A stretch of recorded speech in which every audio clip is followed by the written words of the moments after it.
I just want to welcome Jennifer Neptune to come to help us out with some division, plant medicine.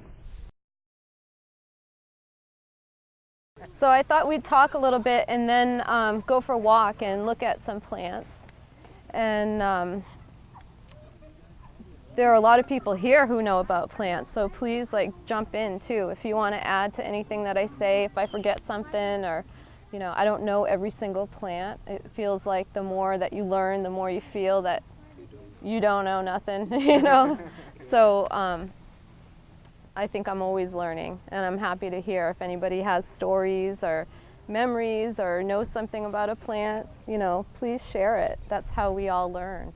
And we've, had relationships and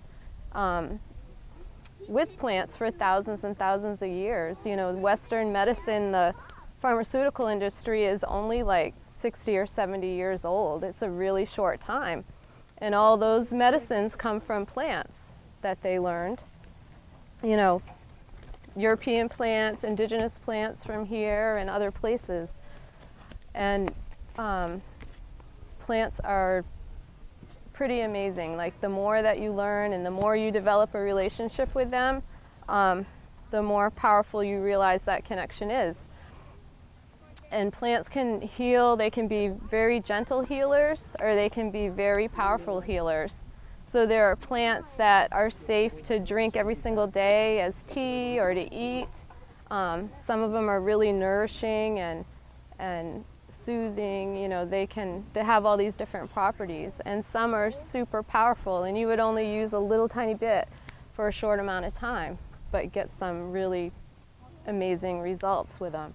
So I think a lot about working with plants is just having that respect for them, because they are, when we look at plants, you'll probably notice I'll say who is this instead of what is this, because you develop a relationship, and that plant has a spirit, and that plant,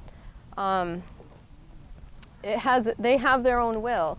And so as an herbalist, you're developing a relationship with that plant and working with that plant together. It's not just, I'm going to go out and I'm going to pick this. It's not like going to the drugstore and you have a headache, so you're going to go buy aspirin off the shelf and you're going to take the aspirin to get rid of your headache. It's kind of deeper than that. It's more of a relationship, what is causing the headache? Why are you getting headaches? What's out of balance in your life? So it's more going deeper to try to solve what's causing the symptoms, instead of just knocking out the symptom and ignoring it, which is kind of a, Western medicine. I'm not going to totally knock Western medicine, because sometimes you really need it.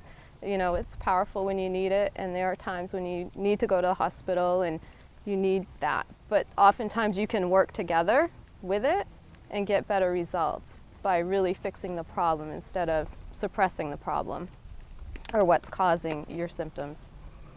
Yeah,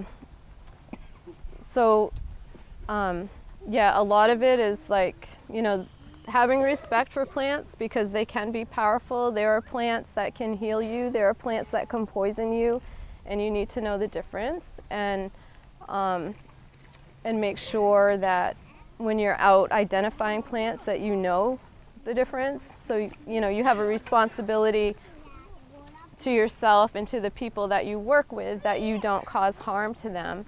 But you also have a responsibility to that plant too, that you don't cause harm to that plant or its community. So when you go out and harvest, part of it is, you're looking and making sure there's enough there that you can harvest it. Number one, did you get the right plant? Number two, can you pick it? I always ask, part of that respect is asking first. And sometimes you get a no.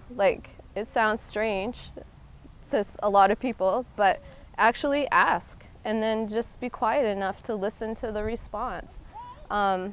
Most of the time you can. Sometimes you get a no, and it might be for a lot of reasons. Maybe something happened in that area that you don't know about, that makes that area unsafe. Maybe that isn't the right plant to heal the person that you're working with. Sometimes, you know, that area is under stress or something.